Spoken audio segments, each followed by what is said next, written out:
बुलेटिनच्या सुरुवातीलाच एक मोठी बातमी आहे। राष्ट्रवादीच्या भवितव्याविषयी अजित पवार यांच्या मनात नेमकं काय होतं? अजित पवारांनी फोनद्वारे साधलेला संवाद आज उघड होणार आहे। बारामतीमध्ये राष्ट्रवादी काँग्रेस हा फोन कॉल जाहीर करणार आहे आणि त्यामुळे अजित पवार यांच्या मनामध्ये नेमकं काय होतं, विलीनीकरणासंदर्भात त्यांची भूमिका काय होती, हे आज उघड होणार आहे। अजित पवारांनी फोनद्वारे साधलेला हा संवाद आज समोर येणार आहे। तर राष्ट्रवादीच्या भवितव्याविषयी अजित पवार यांच्या मनामध्ये नेमकं काय होतं, हे या फोन कॉलद्वारे जाहीर केलं जाणार आहे।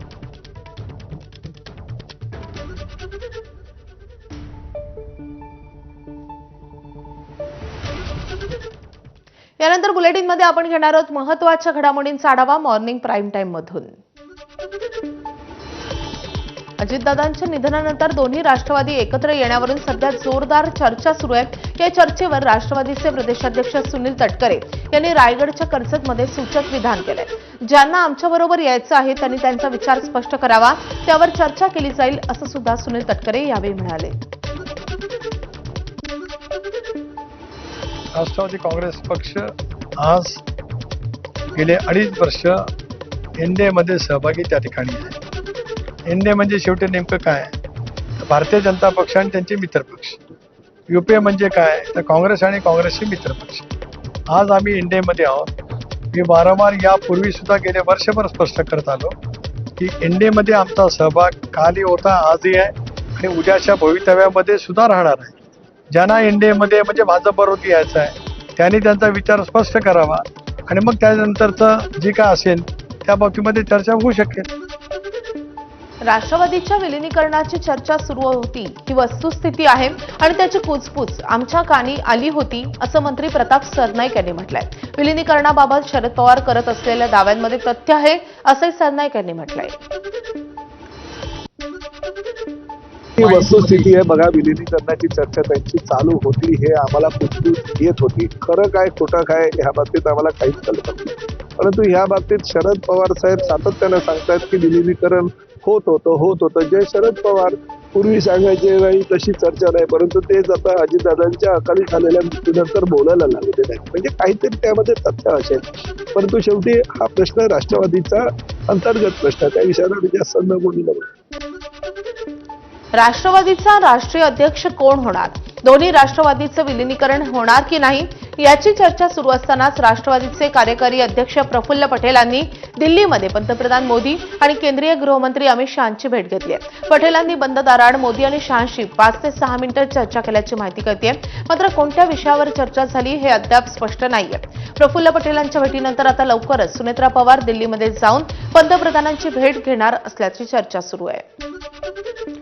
राष्ट्रवादी युवक काँग्रेसच्या वतीनं दिवंगत अजित पवार यांच्या अस्थींच्या विसर्जनासाठी देशव्यापी कलश यात्रेचं आयोजन करण्यात आलंय। काश्मीर ते कन्याकुमारीपर्यंत देशातील प्रमुख तीर्थक्षेत्र आणि पवित्र नद्यांमध्ये अस्थी कलश विसर्जित करून दिवंगत उपमुख्यमंत्री अजितदादा पवार यांना श्रद्धांजली अर्पण केली जाईल। या यात्रेमध्ये हरिद्वार येथील हर की पौडी, प्रयागराजचा पवित्र संगम, वाराणसीचा मणिकर्णिका घाट यांच्यासह गया, झारखंड, पश्चिम बंगाल, केरळ, पंजाब, काश्मीर आदी राज्यांमध्ये कलश विसर्जन करण्याचा कार्यक्रम होईल। ही यात्रा देशाच्या 4ही दिशांना 4 ते 7 फेब्रुवारी दरम्यान 14हून अधिक राज्यांमधून प्रवास करेल। उपमुख्यमंत्री सुनेत्रा पवार, त्यांचे पुत्र पार्थ पवार आणि जय पवार आज बारामतीत असतील। अजित पवारांच्या अपघाती मृत्यूनंतर बारामतीमधल्या सहयोग निवासस्थानी नागरिक सांत्वन भेटीसाठी येतात। सुनेत्रा पवार, श्रीनिवास पवार, राजेंद्र पवार, विजया पाटील, रणजित पवार, नीता पाटील, जय पवार या भेटी स्वीकारतील। संध्याकाळी 7 वाजेपर्यंत पवार कुटुंबीय भेटी स्वीकारणार आहेत, तर दुसरीकडे शरद पवारही आज बारामतीत आहेत। आता एक मोठी बातमी, थांब तुझ्यावर एन्क्वायरी लावतो अशा शब्दात राज्याचे माजी मंत्री आणि आमदार तानाजी सावंत यांनी भरसभेत बंडखोर उमेदवाराला जोरदार दम भरलाय।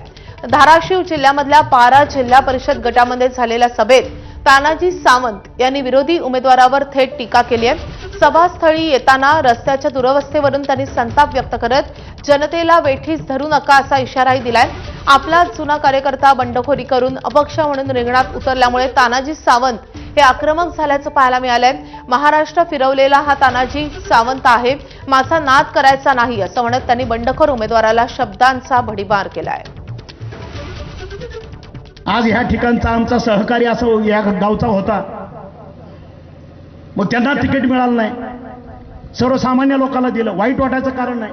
अरे आपण गुत्तेदारीतनं काय लोकांना त्रास दिला हे जनतेला माहित नाही का? माझ्या कानावर येत नाही का ह्या गोष्टी?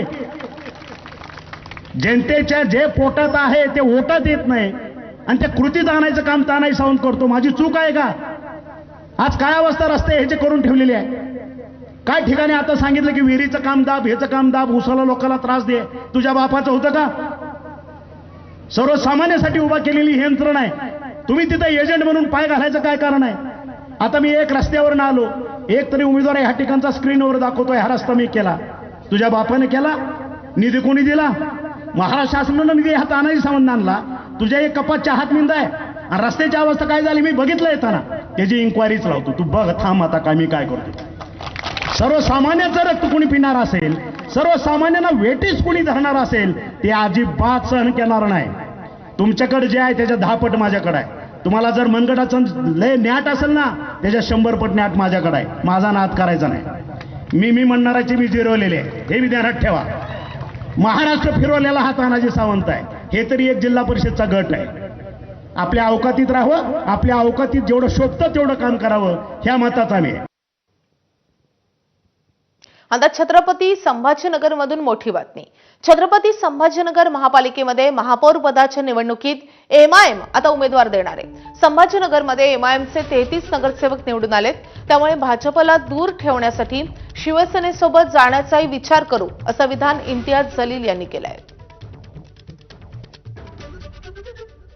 मी दुसरा नंबरचा पक्ष आहे आणि तुम्ही गणित बघितलं असेल तर भाजपच्या विरोधात जे आकडे आहे तर ते आकडेही खूप स्ट्रॉंग आहे, सगळे एकत्र आले तर अशा परिस्थितीमध्ये आम्हीही आमची चाचपणी सुरू आहे. आम्ही आमच्या डिस्कशन्स करत आहे आणि नक्की आम्ही त्याच्यामध्ये खूप पॉझिटिव्हली आम्ही याच्या बाबतीत विचार करत आहे की आपण भाजपला धक्का देऊ शकतो.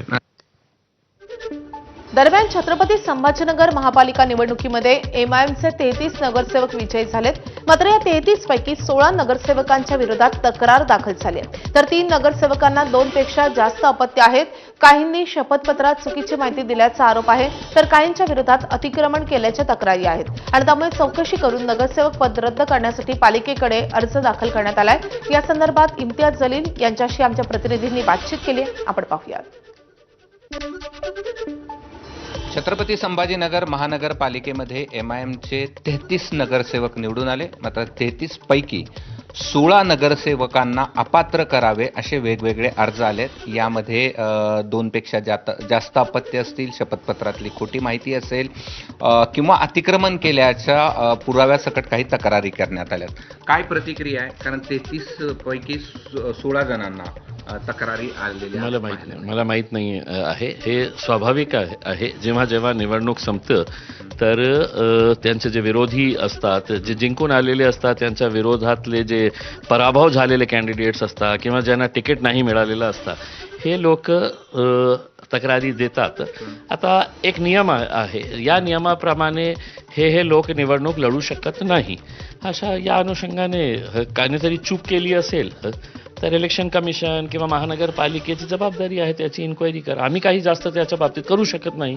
कोणी नियम मोडलं असेल तर मी काय करणार आहे, पक्ष काय करणार आहे, हे त्यांच्यावर कारवाई व्हावी या सगळ्या नगरसेवकांना. नाही, मला माहित नाही आहे. कारण काय आहे की हे जास्त कंप्लेंट्स जे असतं ना ते चुकीचे असतात. कारण मला माहित आहे 2014 मध्ये माझ्या बाबतीत ही अशा प्रकारचे कंप्लेंट्स करण्यात आले होते की ज्याच्यामध्ये काहीही तथ्य नाही होतं, पण करायचं आहे, कुठेतरी हॅरॅसमेंट करायचं आहे म्हणून करत राहतात लोक. आता त्यांच्यावर चौकशी केली पाहिजे. स्वाभाविक आहे ना, म्हणजे जे तक्रार येत आहे तर नियमच आहे ना, त्याची चौकशी ते करत आहे. मलाही कळलेलं आहे की काही तक्रारी आलेलं आहेत. आता ते कॅन्डिडेट्सनी काय काय सादर केलेले आहे, काय नाही केलेले आहे, मी त्याच्या सखोलमध्ये थोडी गेलेलं आहे. आम्ही तर तिकीट दिलेलं आहे. आता त्यांना ॲफिडेव्हिट द्यावं लागतं. त्या ॲफिडेव्हिट प्रमाणे त्यांनी केलं असेल तर ठीक आहे, नाही केलं असेल तर महानगरपालिका बघेल त्याच्या बाबतीत. हे होते इम्तियाज जलील आणि त्यांचं म्हणणं आहे की अशा प्रकारच्या तक्रारी येतात, महापालिकेने याची सत्यता तपासावी. कॅमेरामन धनंजय दारुंटेसह मी कृष्णा केंडे, एबीपी माझा, छत्रपती संभाजीनगर. तर या आरोपांसंदर्भात पालिका आयुक्त जी श्रीकांत यांनी काय प्रतिक्रिया दिली आहे ते देखील पाहूयात. जवळपास 15 नगरसेवकांच्या बद्दल तक्रारी दिलेल्या आहेत. त्यामध्ये एकच उमेदवाराच्या विरोधात एकच नगरसेवकांच्या विरोधात 4-5 लोकांनी तक्रार केलेला आहे. त्यामध्ये प्रामुख्याने त्यांना 2पेक्षा जास्त अपत्य असल्याबाबतचा आणि काही लोकांचे अनधिकृत बांधकामाच्या बाबतचा, काही लोकांनी अफिडेव्हिटमध्ये चुकीच्या माहिती त्या ठिकाणी दिल्याबाबतची तक्रारी प्राप्त झालेला आहे. एखादा नगरसेवक किंवा नगरसेविका कोणत्या कारणास्तव ते डिस्क्वालिफिकेशन होतोय तो या संदर्भात विविध प्रावधान त्या ठिकाणी दिलेले आहेत आणि या सर्व गोष्टी आम्ही तपासून रितसर चौकशी करून त्यांच्या विरुद्ध कारवाई आम्ही प्रस्तावित केलं जाणार आहे. उपमुख्यमंत्री एकनाथ शिंदे आज धाराशिव आणि सोलापूरच्या दौऱ्यावर आहेत. जिल्हा परिषद निवडणुकांच्या पार्श्वभूमीवर शिंदे सभा घेतील. बार्शीमधल्या वैराग येथे महाआघाडीच्या प्रचारार्थ शिंदेची सभा होणार आहे. तर बार्शी जिल्हा परिषद निवडणुकांसाठी ठाकरेंच्या सेनेचे आमदार दिलीप सोपल यांच्या नेतृत्वात दोन्ही शिवसेना आणि दोन्ही राष्ट्रवादीनं एकत्रित येत आघाडी केली आहे आणि त्यामुळे बार्शीमध्ये भाजप विरुद्ध मविया असा सामना रंगतोय. या मविया उमेदवारांच्या प्रचारार्थ एकनाथ शिंदे आज दुपारी 1:30 वाजता जाहीर सभा घेतील. याशिवाय मोहोळ आणि दक्षिण सोलापूर तालुक्यामध्ये देखील एकनाथ शिंदेच्या जाहीर सभा होणार आहेत. धाराशिवच्या जेवळी येथल्या बसवेश्वर हायस्कूल येथील मैदानात दुपारी 12 वाजता शिंदेची जाहीर सभा होईल. जिल्हा परिषद पंचायत समिती निवडणुकीच्या प्रचारासाठी शेवटचे 2 दिवस उरलेत.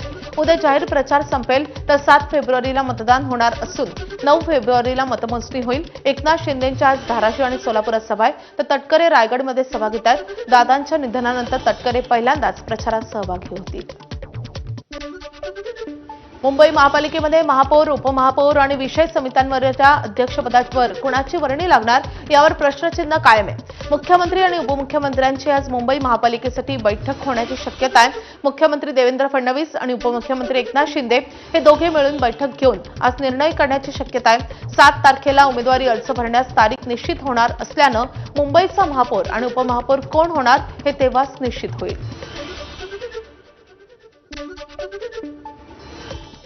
आता आणखी एक मोठी बातमी येते. आमदार बाबा सिद्दीकी यांची हत्या, अभिनेता सलमान खान आणि रोहित शेट्टी यांच्या घरावरील गोळीबारामध्ये आरोपींची एकच मोडस ऑपरेंडी असल्याच्या निष्कर्षावर पोलीस येऊन पोहोचले. या 3ही घटनांमध्ये लॉरेन्स बिश्नोई टोळीचा सहभाग असल्याचं दिसून आलंय. रोहित शेट्टी यांच्या घरावर झालेल्या गोळीबारीच्या घटनेमध्ये आरोपींची ओळख पटवण्यातही पोलिसांना यश आलंय. आरोपींच्या शोधासाठी 12 पथकं तैनात करण्यात आली आहेत. आरोपींचा माग काढण्यासाठी पोलिसांनी मागील 3 दिवसात 500हून अधिक सीसीटीव्ही फुटेजची पडताळणी केली आहे. रोहित शेट्टीच्या घरावर असलेल्या गोळीबारामध्ये घटनास्थळावरून मिळालेल्या गोळ्यांच्या रिकाम्या पुंगळ्या फॉरेन्सिक तपासणीसाठी पाठवण्यात आल्या आहेत.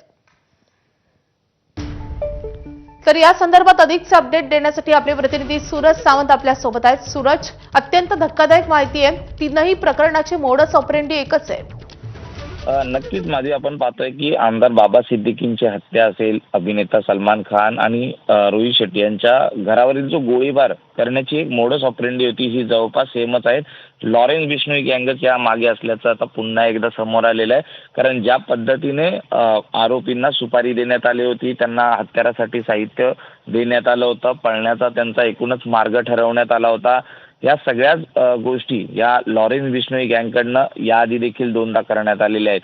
या आरोपींमध्ये आता जे आरोपी पकडलेले आहेत हे या कटातले सहभागी आहेत. मात्र मूळ आरोपी ह्या अद्यापही फरार आहे, ज्याने त्या घरावरती गोळीबार केला होता. त्याचा माग आता पोलीस काढताना पाहायला मिळत आहेत. 500हून अधिक सीसीटीव्ही फुटेज हे पोलिसांकडनं तपासण्यात आलेलं आहे. त्यासाठी एक स्वतंत्र टीमच पोलिसांनी तैनात करण्यात आलेली आहे. शिवाय ज्या आरोपींना अटक करण्यात आलेली आहे त्या अटक आरोपींच्या चौकशीतनं ते बिश्नोई गँग ज्या पद्धतीने प्रकार असतील, राजकीय व्यक्ती असतील, त्यांना ज्या पद्धतीने टार्गेट करत आहेत आणि भारतात स्वतःचा दबदबा निर्माण करत आहेत, त्याच्याशी प्रभावित होऊन या कटामध्ये सहभागी झाल्याचं देखील समोर आलेलं आहे. अर्थात त्यासाठी त्यांना चांगले पैसे आणि स्वतःचं एक वर्चस्व हे मोटिव्ह ठेवूनच त्यांनी या टोळीला सहभागी होत या संपूर्ण कटात सहभागी झाल्याचं त्यांनी म्हटलेलं आहे. त्यासाठी काही पैसे देखील देण्यात आलेले आहेत. त्याचबरोबर ती ज्या पुंगळ्या आहेत, ज्या रोहित शेट्टीच्या घराच्या इथे रिकाम्या आढळलेल्या आहेत, या आता फॉरेन्सिकसाठी पाठवलेल्या आहेत. आतापर्यंत जवळपास रोहित नक्कीच. शेट्टीचे सुरक्षा रक्षक आणि 2 नक्कीच आता रोहित शेट्टी यांच्या घरावर गोळीबार करणारे हे आरोपी आता कधी सापडतात हे पाहणं तितकंच महत्त्वाचं असणार आहे. सुरत, धन्यवाद या सगळ्या सविस्तर माहितीसाठी. कुंभमेळ्याच्या निमित्तानं नाशिकमध्ये येणाऱ्या साधूंना ओळखपत्र दिलं जाणार आहे. साधूंच्या वेशात कोणी गुन्हेगार शिरून अनुचित प्रकार घडण्याची शक्यता असल्यामुळे आखाडा परिषदेनं साधूंना ओळखपत्र देण्याचा निर्णय घेतलाय. तर राज्य सरकारनंही या निर्णयाचं स्वागत केलंय.